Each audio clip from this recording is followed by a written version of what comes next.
샬롬, 우리 주 예수 그리스도의 은혜가 함께하기를 기도하고 또한 축복합니다. 날씨가 몹시 무덥습니다. 이 무더운 날씨 가운데에 건강관리에 유의하시게 되기를 원합니다.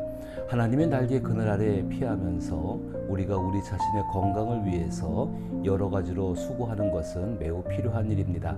잘 견디시게 되기를 바라며, 지난 주일에 룻기 1장 15절부터 22절의 말씀을 가지고 함께 말씀을 나누었는데 조금 부족한 것이 있어서 한 번 더 생각을 해봅니다. 함께 읽을 말씀은 룻기 1장 15절로부터 22절 말씀입니다. 제가 읽어봅니다.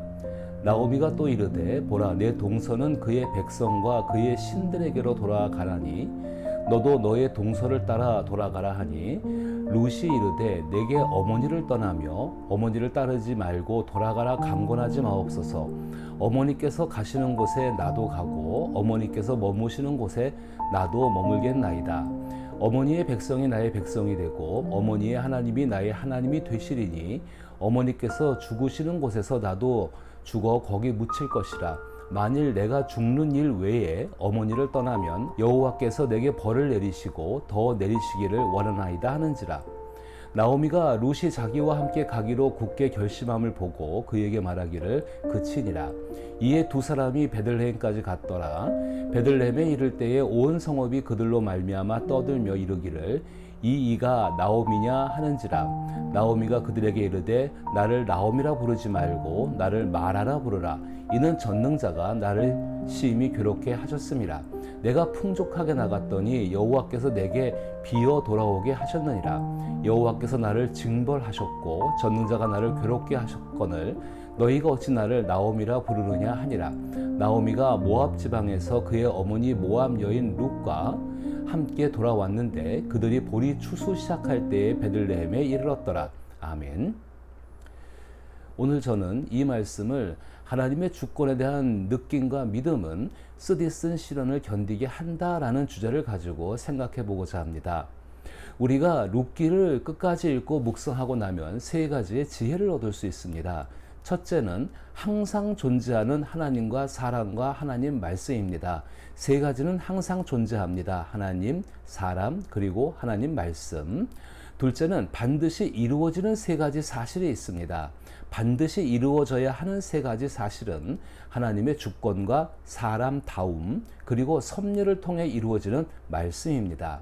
셋째는 사람에게 주어진 시간은 공평하며 하나님은 그 시간 속에서 하나님을 의지하는 사람을 위해서 장래의 은혜를 준비해 놓으셨다는 것입니다. 그리고 이것은 서로 분리되어 있지 않다는 사실 또한 중요합니다. 이것을 미리 말하는 것은 제가 이번에 룻기를 묵상하면서 그 입장이 실용적인 입장에서 묵상하고 있기 때문입니다. 실용적인 입장이라고 한다면 하나님의 주권 속에서 살아가는 우리가 어떻게 하면 우리를 위해 준비하신 장래의 은혜를 발견하고 그 은혜를 따라 살아갈 수 있는가라는 바로 그런 이유 때문입니다. 쓰디쓴 인생의 시련을 하나님의 주권 속에서 이루어진 섭리라고 믿는다 해도 죽을 것 같은 현실의 문제는 여전히 남아 있습니다. 그리고 그 문제는 단 한 번도 쉬지 않고 계속해서 우리를 찾아옵니다. 다시 말하면 하나님의 주권을 믿는 사람은 그 믿음 때문에 언제 죽을지 모르는 사선 위에 살아가는 몹시 위험한 인생이라는 것입니다. 믿음에 실패해도 죽고 인생의 실패해도 죽기 때문인 것입니다. 오늘 본문에서도 마찬가지입니다. 룻기 1장의 사건은 베들레헴을 떠난 나오미가 베들레헴으로 돌아오는 내용이었습니다. 나오미는 자신에게 일어난 일들이 하나님의 주권 속에서 일어난 일들임을 알고 믿었습니다. 나오미는 자신의 믿음에 실패하지 않았습니다. 이처럼 모든 것을 이해할 수 없지만 받아들이기에는 힘들었지만 울며 겨자 먹기식이라도 인정하면 얻게 되는 유익이 있습니다. 그것은 성경에서 반복되는 일들이 자신에게 일어나고 있다는 것입니다. 그렇다고 해서 자신에게 주어져 있는 가장 가난하고 비참해지고 마라라고 이름을 바꿔야 할 만큼의 그 환경이 갑자기 바뀌는 것은 아닙니다. 그럼 이것이 무슨 유익이 있을까요? 쓰디쓴 시련 속에서 앞에 일어난 일들의 시작과 과정과 결말을 보며 안정감을 얻을 수 있다는 것입니다. 그 안정감 속에서 하나님께서 자신과 함께 계신다는 것과 자신이 하나님께서 이루어 가시는 일에 연결되어 있다는 생각을 얻게 됩니다. 이것은 참으로 귀중한 것입니다. 자신이 하나님과 연결되어 있다고 한다면은 다음과 같은 말의 굴레에서 벗어날 수가 있습니다. 흔히 우리는 이렇게 말할 수 있습니다. 나오미가 겪고 있는 사건은 나오미만 겪는 것은 아니지 않습니까? 그런데 이 말은 같은 시대를 살아가는 사람들을 바라보며 그런 고통은 당신만 겪는 것이 아닙니다. 사람은 누구나 살아가면서 그런 일들을 겪습니다. 그리고 얼마 지나지 않으면 당신은 회복될 것입니다와 같은 근거 없는 막연한 낙관론과는 전혀 다른 이야기라는 것입니다. 예를 들어보죠. 나오미가 겪는 것, 하나님과 연결되어져서 겪는 것이 어떤 의미인지를 생각해 보는 것입니다. 나오미가 살던 때보다 훨씬 이전에 있었던 흉년 때문에 고향을 떠나야 했던 아브라함, 이삭, 요셉의 사건들은 성경에 기록되어 있는 사건입니다.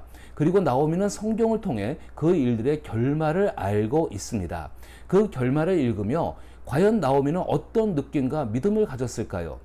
그 결말을 알고 있는 사람이 느끼는 것을 야고보서의 표현을 빌려 표현한다면은 야고보서 5장 15절 말씀에 보라, 인내하는 자를 우리가 복되다 하나니 너희가 욥의 인내를 들었고 주께서 주신 결말을 보았거니와 주는 가장 자비하시고 긍휼히 여기시는 이시니라. 아멘.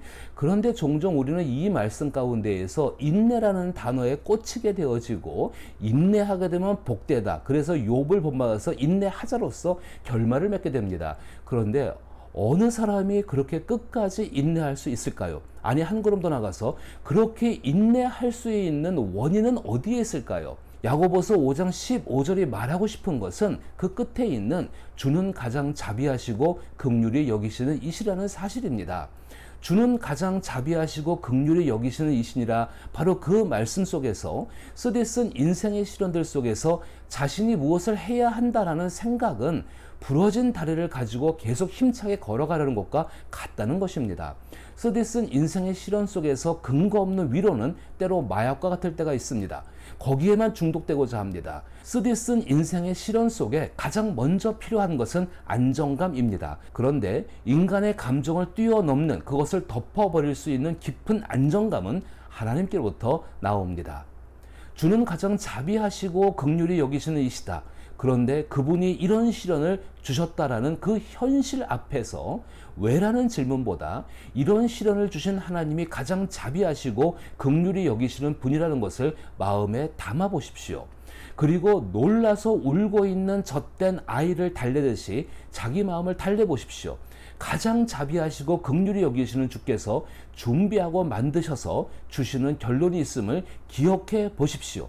그때 우리의 감정은 그 하나님, 가장 긍휼하시고 가장 자비하신 그 하나님에 대한 느낌으로 덮어지게 됩니다. 그 안에서 얻는 것이 바로 안정감이고 하나님은 오늘 우리에게 그것을 주기를 원하십니다. 나오미가 살던 시대에도 이런 일들을, 하나님에 관한 일들을 전해준 사람들이 있었을 것입니다. 항상 있어야 되는 말씀을 전해주는 일, 바로 그 일에 함께하는 사람들이 있었다는 것입니다. 예를 들어서 아브라함, 이삭, 야곱, 그리고 요셉을 생각해 보십시다. 그들 모두에게는 쓰디쓴 인생의 시련들이 있었습니다. 그런데 어떻게 그들이 그 모든 것들을 극복하고 하나님께서 준비하신 여호와 이레를 경험하며 복되어졌을까요? 그것은 항상 있는, 그리고 항상 있어야 되는 말씀을 전해 주었기 때문입니다. 아브라함은 이삭에게 자신이 쓰디쓴 시련 가운데 들었던 하나님 말씀을 전해 주었을 것이고, 하나님께서 하신 말씀을 하나님께서 스스로 어떻게 주권적으로 이루어졌는지를 알려주었을 것이며, 하나님으로 인한 결말들을 분명하게 말했습니다. 이삭은 그것을 들었습니다.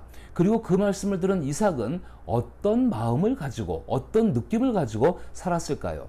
그것은 가장 자비하고 긍휼히 여기시는 하나님에 대한 느낌이었고 마음이었을 것입니다. 그리고 이삭은 그 마음을 가지고 자기 인생 가운데 주어진 쓰디쓴 시련 속에서 가장 창조적인 방법, 하나님을 닮아가는 방법으로 자신의 삶을 살아냅니다. 그리고 그의 아들에게 또 말해 주었겠죠. 어떻게 하나님을 모르는 이방 여인 룻이 16절 말씀대로 룻이 이르되 내게 어머니를 떠나며 어머니를 따르지 말고 돌아가라, 강권하지 마옵소서. 어머니께서 가시는 곳에 나도 가고 어머니께서 머무시는 곳에서 나도 머물겠나이다. 어머니의 백성이 나의 백성이 되고 어머니의 하나님이 나의 하나님이 되시리니 어머니께서 죽으시는 곳에서 나도 죽어 거기 묻힐 것이라. 만일 내가 죽는 일 외에 어머니를 떠나면 여호와께서 내게 벌을 내리시고 더 내리시기를 원하나이다 하는지라 라고 말을 할 수 있었을까요? 이것이 단순히 어떤 교육에 의해서 나오는 말일까요? 아니면 어떤 경험에 의해서 나오는 말일까요? 자기 자신 안에 있는, 그것도 가장 쓰디쓴 인생의 시련들을 경험하고 있는 롯의 입장에서 어떻게 이런 말을 할 수 있었을까요? 나오미는 두 며느리에게 자신이 알고 있는 성경의 이야기를 썼을 것입니다. 분명하게 그렇게 되기를 소망하며 오르바와 룻에게 이야기를 했겠죠. 룻은 나오미가 전한 말씀 중에서 하나님이 어떤 분인지를 느끼고 있었습니다. 그 느낌은 자신이 살아왔던 모든 인생 가운데 결코 누구에게서도 경험할 수 없는 인격이었습니다. 그리고 자신이 전해들은 말씀은 그 하나님과 함께 살아가는 사람들의 이야기이고 결말이었습니다. 이 여인은 거기에 참여하고 싶은 것입니다. 그래서 룻은 자신의 목숨을 걸고서라도 나오미가 섬기는 하나님을 자신도 섬기겠다고 결단하게 된 것입니다. 하나님에 대한 느낌이 믿음이 된 것입니다. 하나님께서 느낌이 믿음이 될 수 있도록 미리 준비하신 것이 바로 하나님의 사랑입니다. 그 사랑이 룻이 나오미를 섬기는 헌신 속에서 나타나게 됩니다. 그리고 룻에게 주신 그 사랑은 쓰디쓴 시련 가운데 있는 나오미를 위해 하나님께서 미리 준비하신 은혜입니다. 말씀을 통해 얻은 느낌이 우리의 믿음이 될 수 있도록 자신의 마음을 열어놓아야 합니다. 그러면 하나님의 사랑이 느낌이 믿음이 되며 그 믿음이 그리스도 예수가 주신 장성한 믿음에 이룰 수 있도록 자라나게 됩니다. 하나님께서 믿음을 가지고 살고자 하는 그리스도인들을 위해서 준비해 놓으신 은혜가 무엇일까요? 그것은 그 믿음을 가지고 산 사람들이 우리 앞에 있었다는 것입니다. 그리고 우리도 그 삶을 살아낼 수 있다는 것입니다. 따라서 히브리서 13장 7절의 말씀은 하나님의 말씀을 너희에게 일러주고 너희를 인도하던 자들을 생각하며 그들의 행실의 결말을 주의하여 보고 그들의 믿음을 본받으라 입니다. 이 말씀 가운데에 나도 포함되어 있음을 기억하십시오. 오늘을 살아가는 그리스도인들은 다음 세대에게 바로 이 결말들을 보여주어야 할 사람들입니다.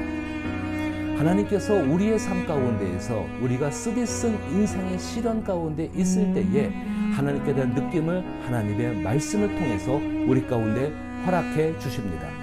바로 그 느낌을 가지고 그 느낌을 하나님의 사랑 속에서 나의 믿음으로 성장시켜 나가십시오. 그리할 때 그 느낌이 있는 믿음이 쓰디쓴 시련들을 극복하게 하고 하나님이 예비하신 이미 있는 그 장래의 은혜 가운데에 우리의 삶을 온전하게 하실 줄 압니다. 그 삶을 살아갈 수 있기를 축복합니다.